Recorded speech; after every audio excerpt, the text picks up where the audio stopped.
Hello guys, അപ്പോൾ എല്ലാവർക്കും പുതിയൊരു വീഡിയോയിലേക്ക് സ്വാഗതം. എല്ലാവർക്കും സുഖം തന്നെയാണെന്ന് കരുതുന്നു. ഇന്നലെ രാവിലെ ഓഫീസിലേക്ക് നമ്മുടെ പടക്കുതിരയായിട്ട് പോകുന്ന സമയത്ത് ചെറിയൊരു ആക്സിഡന്റ് ഉണ്ടായി. അപ്പോൾ പടക്കുതിരന്റെ അത്യാവശ്യം ഫ്രണ്ടിലെ ബമ്പറും ഗ്ലാസും പിന്നെ ഹെഡ്ലൈറ്റും ഒക്കെ ഒന്ന് ചെറുതായിട്ടൊന്ന് പൊട്ടി. പിന്നെ അതൊരു അറബ് വംശജൻ റോങ് ആയിട്ട് കയറി വന്നുകൊണ്ട് സംഭവിച്ച ഒരു കാര്യമാണ്. ബ്രേക്ക് അപ്ലൈ ചെയ്തെങ്കിലും അത് കിട്ടിയില്ല, നമുക്കറിയാം. അപ്പോൾ അത് കിട്ടിയില്ല, നേരെ വന്ന് അയാളെ പിറകിലിടിച്ചു. അപ്പോൾ അയാളെ റോങ് കയറി വന്നതുകൊണ്ട് മാത്രം നമ്മളെ മിസ്റ്റേക്ക് അല്ല. അപ്പം ഞാൻ ആക്സിഡന്റ് ആയ കഥ പറയാൻ വേണ്ടിയിട്ടല്ല, പക്ഷെ ആക്സിഡന്റ് ആയി കഴിഞ്ഞാൽ നമ്മൾ ശ്രദ്ധിക്കേണ്ട ഒന്ന് രണ്ട് കാര്യങ്ങളെ പറ്റിയിട്ട് കൃത്യമായി മനസ്സിലാക്കാൻ വേണ്ടിയിട്ടാണ് ഈ ഒരു വീഡിയോ കൊണ്ട് ഉദ്ദേശിക്കുന്നത്. അപ്പോൾ നമുക്ക് നേരെ വീഡിയോയിലേക്ക് പോകാം. അപ്പം ഞാൻ പറഞ്ഞു വന്നത് എന്താണെന്ന് വെച്ചാൽ, ഇപ്പോൾ ആക്സിഡന്റ് ആയി കഴിഞ്ഞാൽ നമ്മൾ ആദ്യം ശ്രദ്ധിക്കേണ്ട ഒരു കാര്യം പേടിക്കാതിരിക്കുക എന്നതാണ്. ആകെ നമ്മൾ മൈൻഡ് ബ്ലറായി പോകുന്ന ഒരു സംഭവം തന്നെയാണ് ആക്സിഡന്റ് ഉണ്ടാവുക എന്നാണ്. അതിപ്പോൾ ചെറുതാണെങ്കിലും വലുതാണെങ്കിലും ഒക്കെ. അപ്പോൾ അങ്ങനെ സംഭവിച്ചു കഴിഞ്ഞാൽ ഒരിക്കലും നമ്മൾ പേടിക്കാതിരിക്കുക. എത്രയും വേഗം എന്താക്കുക, നമ്മൾ പുറത്തിറങ്ങുക, കീ ഓഫ് ചെയ്യുക.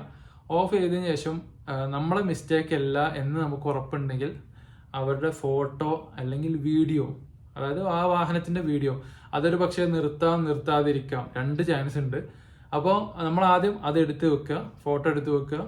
അതിനുശേഷം ചെറിയ രീതിയിലുള്ള ആക്സിഡന്റ് ഒക്കെ ആണെങ്കിൽ നമ്മൾ എന്താക്കുക, എത്രയും വേഗം 4 ഭാഗത്തു നിന്നുള്ള ഫോട്ടോസ് എടുക്കുക, എങ്ങനെയാണ് ഇടിച്ചത് എന്ന് നജിമിനെ ജസ്റ്റ് ഒന്ന് കാണിക്കാൻ വേണ്ടിയിട്ടാണ് ആ ഒരു രീതി ചെയ്യുന്നത്. അതിപ്പോൾ പണ്ടായിരുന്നു വാഹനം ഇടിച്ചാൽ അത് അവിടെ തന്നെ വെക്കണം എന്നുള്ളത്. കാരണം വെച്ചാൽ അന്ന് ആകെ ക്യാമറ ഉള്ളത് നജിമിന്റെ കയ്യിൽ മാത്രമാണ്. പക്ഷെ ഇന്ന് നമ്മളെ കയ്യിലൊക്കെ വലിയ സൂം ചെയ്യാൻ പറ്റുന്ന ഏറ്റവും ടോപ്പ് ക്യാമറ ഉള്ള ഒരു ഫോണൊക്കെ ഉള്ള കാലത്താണ് നമ്മൾ ജീവിക്കുന്നത്. അതുകൊണ്ട് തന്നെ ആദ്യം ചെയ്യേണ്ടത് 4 ഭാഗത്തു നിന്നുള്ള ഫോട്ടോ എടുക്കുക. പ്രത്യേകിച്ച് ആ വണ്ടിന്റെ നമ്പറും പിന്നെ വണ്ടിന്റെ ബാക്ക് ഭാഗം കംപ്ലീറ്റ് ക്ലിയർ ആയിട്ട് ഫോട്ടോ എടുക്കുക. ഇൻ കേസ് അവർ നിർത്താതെ പോയാൽ തന്നെ നമുക്ക് നജിമിനെ വിളിച്ച് കംപ്ലൈന്റ് രേഖപ്പെടുത്താൻ വേണ്ടിയിട്ടാണ് അത്തരത്തിൽ ചെയ്യുന്നത്. പിന്നെ കീ ഊരണം എന്ന് പറഞ്ഞത് 2 ട്രാപ്പുകളുണ്ട്.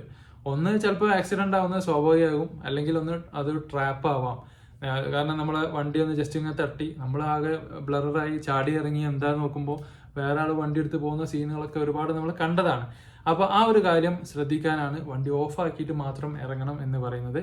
അപ്പോൾ നമ്മൾ ഫോട്ടോ എടുത്തു കഴിഞ്ഞാൽ വണ്ടി വേഗം തന്നെ സൈഡാക്കുക, അതായത് ബ്ലോക്കുകൾ ഒഴിവാക്കുക എന്നർത്ഥം. ശേഷം എങ്ങനെയാണ് നജിബിനെ വിളിക്കേണ്ടത് എന്നതിനെ പറ്റിയിട്ടൊക്കെ നമ്മൾ മുന്നേ വീഡിയോ ചെയ്തിട്ടുണ്ട്. അതിൻ്റെ ലിങ്ക് ഞാൻ ഡിസ്ക്രിപ്ഷനിൽ കൊടുക്കുന്നുണ്ട്. അപ്പോൾ ജസ്റ്റ് ഒന്ന് നിങ്ങൾ നോക്കുക. പിന്നെ നമ്മൾ ചെയ്യേണ്ട ഒരു കാര്യം, ഇപ്പോൾ ഇൻഷുറൻസ് ഇല്ലാത്ത ഒരു വ്യക്തിയാണെങ്കിൽ, ഇപ്പോൾ അയാൾക്ക് ഇൻഷുറൻസ് ഇല്ലാത്ത ആളാണെങ്കിൽ അയാൾ കോംപ്രമൈസിനൊക്കെ നോക്കും. അപ്പോൾ അങ്ങനെ ആകുമ്പോൾ നമ്മൾ ഒരു പക്ഷേ കോംപ്രമൈസിന് നമ്മളെ ഇഷ്ടം പോലെ ഒന്നെങ്കിൽ നമുക്ക് ഒരു എമൗണ്ട് പറയാം, ആ എമൗണ്ട് വേണം എന്ന് വാശി പിടിക്കാം, അല്ലെങ്കിൽ നമുക്ക് കോംപ്രമൈസ് ചെയ്ത് നമ്മളെ വാഹനം കൃത്യമായിട്ട് അവർ നന്നാക്കി തരുന്ന പൈസ മേടിക്കാം, അല്ലെങ്കിൽ വർക്ക്ഷോപ്പ് കൊണ്ടുപോയിട്ട് അവരോട് നന്നാക്കി തരാൻ വേണ്ടി പറയാം. അപ്പോൾ അവരുടെ കൂടെ പോയിട്ട് നിങ്ങൾ ആ കാര്യങ്ങളൊക്കെ ചെയ്യാം, അത് നിങ്ങളെ ഇഷ്ടമാണ്. ഇൻ കേസ് നിങ്ങൾക്കാണ് ഇൻഷുറൻസ് ഇല്ല എന്നുള്ളെങ്കിൽ നിങ്ങൾ വളരെയധികം അതിൽ വില കൊടുക്കേണ്ടി വരും. കാരണം വെച്ചാൽ പ്രത്യേകിച്ച് അറബ്സ് പരന്മാരൊക്കെ ആകുമ്പോൾ അവർ ഒരു നിലക്കും വിട്ടുവെച്ചേക്ക് ഒരു പക്ഷേ തയ്യാറാവണം എന്നില്ല. അങ്ങനെ 1-2 അനുഭവങ്ങൾ നമ്മളെ കൂട്ടുകാർക്ക് ഉണ്ടായിട്ടുണ്ട്. അപ്പോൾ അതുകൂടി ഞാനിവിടെ ഒന്ന് ഷെയർ ചെയ്യാണ്. കാരണം വെച്ചാൽ നമ്മുടെ കമ്പനിയിൽ തന്നെ വർക്ക് ചെയ്യുന്ന ഒരു ഏഷ്യൻ വംശജൻ, അദ്ദേഹം കാറ് ആക്സിഡന്റ് ആയി. പിന്നെ ഒരു അറബ് വംശജനാണ് ആ ഒരു കാറ് ബാക്കിൽ വന്ന് ഇടിക്കുന്നത്. അപ്പോൾ സ്വാഭാവികമായിട്ട് അയാൾക്ക് ഇൻഷുറൻസ് ഉണ്ടായിരുന്നില്ല. ഇൻഷുറൻസ് ഇല്ലാത്തതിന്റെ പേരിൽ അയാൾ വാശി പിടിച്ചു. പിന്നെ 8000 റിയാൽ വേണം എന്നുള്ളത് നിർബന്ധം പിടിച്ചു. പക്ഷെ 8000-ന്റെ ഒരു പണി ഉണ്ടായിരുന്നില്ല. അതുകൊണ്ടാണ് ഇൻഷുറൻസ് ഇല്ലാതെ ഒരിക്കലും നിങ്ങൾ വാഹനം ഇടിക്കരുത് എന്ന് പ്രത്യേകം പറയാൻ തന്നെ കാരണം. ഇൻ കേസ് അങ്ങനെ എന്തെങ്കിലും ഒരു കാലത്തിൽ ഒരു മരണം സംഭവിച്ചാൽ ഒരിക്കലും നമ്മളെ കയ്യിൽ നിൽക്കാത്ത അവസ്ഥ ആയിരിക്കും ഉണ്ടാവുക. അപ്പോൾ അതുകൊണ്ട് തന്നെ ഒരിക്കലും ഇൻഷുറൻസ് ഇല്ലാതെ സൗദി അറേബ്യയിൽ നിങ്ങൾ വാഹനം ഓടിക്കരുത്. നമ്മളെ നാടല്ല. നാട്ടിലാണെങ്കിൽ എന്തെങ്കിലുമൊക്കെ റെസ്ക്യൂസ് എന്തെങ്കിലുമൊക്കെ പറഞ്ഞ് നമുക്ക് രക്ഷപ്പെടാം, അല്ലെങ്കിൽ അതിൻ്റെ ഫൈന് കാര്യങ്ങൾ കൊടുക്കാം. പക്ഷെ ഇവിടെ ഒരു നിലക്കും രക്ഷപ്പെടാൻ കഴിയില്ല. അതുകൊണ്ട് തന്നെ ഇൻഷുറൻസ് ഇല്ലാതെ നിങ്ങൾ ഒരിക്കലും മറ്റൊരാൾക്ക് വാഹനം കൊടുക്കുകയോ അതുപോലെ തന്നെ നിങ്ങൾ തന്നെ സ്വയം ഓടിക്കുകയോ ചെയ്യരുത്. മൂന്നാമത്തെ ഒരു കാര്യം, സ്വാഭാവികമായിട്ടും നമ്മളെല്ലാവരും വാഹനം ഓടിക്കുന്ന ആളുകളാണ്. എന്തെങ്കിലും കംപ്ലൈൻസുകളൊക്കെ വന്നാൽ തീർച്ചയായിട്ടും നമ്മൾ വർക്ക്ഷോപ്പിലേക്കാണ് പോവുക. വർക്ക്ഷോപ്പ് പോകുന്ന സമയത്ത് തീർച്ചയായിട്ടും നമ്മൾ പെർമിറ്റ് എടുത്ത് വെക്കുക. കാരണം വെച്ചാൽ ചിലപ്പോൾ അത് പെട്ടെന്ന് തന്നെ നമ്മളെ മുന്നിൽ തന്നെ അത് തീർക്കാവുന്ന കംപ്ലൈൻസുകളെ ഉണ്ടാവുള്ളൂ. അല്ലെങ്കിൽ പിന്നെ അവർ പറയും ഇവിടെ വെക്കേണ്ടി വരും, നാളെ തരാൻ പറ്റുള്ളൂ എന്ന് പറയുകയാണെങ്കിൽ തന്നെയും നിങ്ങൾ ഒരു അപ്പോയിൻമെന്റ് അല്ലെങ്കിൽ ഒരു പെർമിറ്റ് എടുത്ത് വെക്കുക. കാരണം വെച്ചാൽ ഈ പെർമിറ്റ് ഇല്ലാത്തതിന്റെ പേരിൽ നമ്മൾ റിയാദിൽ തന്നെ ഒരു മലയാളിക്ക് വലിയൊരു അബദ്ധം സംഭവിച്ച ഒരു വാർത്ത ഈ അടുത്താണ് നമ്മളൊക്കെ അറിഞ്ഞത്. കാരണം വെച്ചാൽ അങ്ങനെ ഒരു വണ്ടി കൊടുത്തു, ആ വണ്ടി കൊണ്ട് പിന്നെ വർക്ക്ഷോപ്പിലുള്ള ആളോ അല്ലെങ്കിൽ പുറത്തുള്ള ആളോ അതുകൊണ്ട് സൗദിയിൽ നിയമവിരുദ്ധമായിട്ടുള്ള കള്ള് കടത്തുന്ന ഒരു വിഷയം ഉണ്ടായി. ആ രീതിയിൽ അവരെ പിടിക്കപ്പെടുകയും പിന്നെ ഈ ഓണർ അടുത്തേക്കാണ് ആ കേസ് വരികയും ചെയ്തത്. ഓണർ സംഭവം ഒന്നും അറിയില്ല, അത് വേറെ വിഷയം. അതുകൊണ്ട് തന്നെ ഇത്തരത്തിൽ എന്ത് നമ്മൾ വർക്കിന് പോവുകയാണെങ്കിലും പെർമിറ്റ് എടുത്ത് വെക്കുക എന്നുള്ളത് മസ്റ്റാണ്. എന്തൊരു കംപ്ലൈൻസ് വന്നാലും നമുക്ക് വാദിക്കാൻ ആ ഒരു തെളിവ് വളരെ അധികം നമുക്ക് ഉപകരിക്കും. അപ്പം എങ്ങനെയാണ് പെർമിറ്റ് എടുക്കുക എന്നതിനെ പറ്റിയിട്ട് ജസ്റ്റ് നമുക്ക് വീഡിയോ നോക്കാം.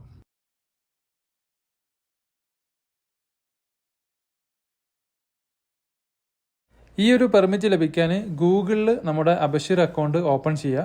നമ്മൾ ആപ്ലിക്കേഷനിൽ ഓപ്പൺ ചെയ്താൽ ഈ ഒരു ഫെസിലിറ്റി ലഭിക്കില്ല. അതിനുശേഷം ഇവിടെ വെഹിക്കിൾ എന്നുള്ള ഓപ്ഷൻ കാണാം. അതിൽ സർവീസിൽ വെഹിക്കിൾ മാനേജ്മെൻറ്റ് എന്നുള്ള ഓപ്ഷനാണ് നമ്മൾ സെലക്ട് ചെയ്യേണ്ടത്. അത് സെലക്ട് ചെയ്താൽ നമ്മുടെ പേരിലുള്ള വാഹനത്തിൻ്റെ ഡീറ്റെയിൽ ഇവിടെ വരും. ഇപ്പോൾ ഓതറൈസേഷൻ ലെറ്റർ കൊടുത്ത ആളാണെങ്കിൽ അവർക്ക് ഈ ഒരു ഓപ്ഷൻ കാണാൻ കഴിയില്ല. മെയിനായിട്ടുള്ള ആരാണെന്ന് വെച്ചാൽ അവർക്ക് മാത്രമേ ആ ഒരു ഓപ്ഷനിൽ ലഭിക്കുള്ളൂ. ഇവിടെ ഇഷ്യൂ വെഹിക്കിൾ റിപ്പയർ പെർമിറ്റ് എന്നുള്ള ഈ ഒരു ഓപ്ഷനിലാണ് നമ്മൾ ജസ്റ്റ് ഒന്ന് ക്ലിക്ക് ചെയ്യേണ്ടത്. ക്ലിക്ക് ചെയ്ത് കഴിഞ്ഞാൽ അതിൻ്റെ കുറച്ച് ടേംസ് ആൻഡ് കണ്ടീഷൻസുകൾ ഇവിടെ നമുക്ക് വായിക്കാൻ കഴിയും. നമുക്ക് പറ്റിയ ആക്സിഡൻറ്റ് ഇപ്പോൾ മുറൂറൊക്കെ വന്നിട്ടുള്ള അല്ലെങ്കിൽ നജിമൊക്കെ വന്ന് രജിസ്റ്റർ ചെയ്ത ആക്സിഡൻ്റ് ആണെങ്കിൽ 90 ദിവസത്തിനുള്ളിലാണ് നമ്മൾ റിപ്പയർ ചെയ്യേണ്ടത്. ഇനി രജിസ്റ്റർ ചെയ്യാത്ത അപകടങ്ങളൊക്കെ ആണെങ്കിൽ 1 വർഷത്തിൽ 1 തവണ മാത്രമേ ഉള്ളൂ ഈ ഒരു ഓണർക്ക് പിന്നെ റിക്വസ്റ്റ് കൊടുക്കാൻ കഴിയുള്ളൂ. ഇനി ഒന്നിലധികം വാഹനങ്ങൾ യൂസ് ചെയ്യുന്ന ആളുകളാണെങ്കിൽ അവർ മറ്റേ വാഹനത്തിന് എന്തെങ്കിലും കംപ്ലൈൻസുകൾ ഉണ്ടെങ്കിൽ ഇതേപോലെ പെർമിറ്റ് എടുക്കണമെങ്കിൽ മുറൂറുമായി ബന്ധപ്പെട്ടിട്ടേ ചെയ്യാൻ പാടുള്ളൂ. ഈ ഒരു പെർമിറ്റ് ശരിക്കും ഉണ്ടാക്കേണ്ടത് വർക്ക്ഷോപ്പിലുള്ള ആളുകൾ തന്നെയാണ്. അതായത് നമ്മുടെ അബഷീർ ഉപയോഗിച്ച് അവരാണ് ഉണ്ടാക്കേണ്ടത്. അല്ലെങ്കിൽ 10,000 റിയാൽ ഫൈന് അവർക്കാണ് ലഭിക്കുക. അപ്പോൾ ആ ഒരു കാര്യം ഉള്ളത് കൊണ്ട് തന്നെ അത് മുറൂറ് എല്ലാ ദിവസവും ചെക്കിങ് വരില്ല.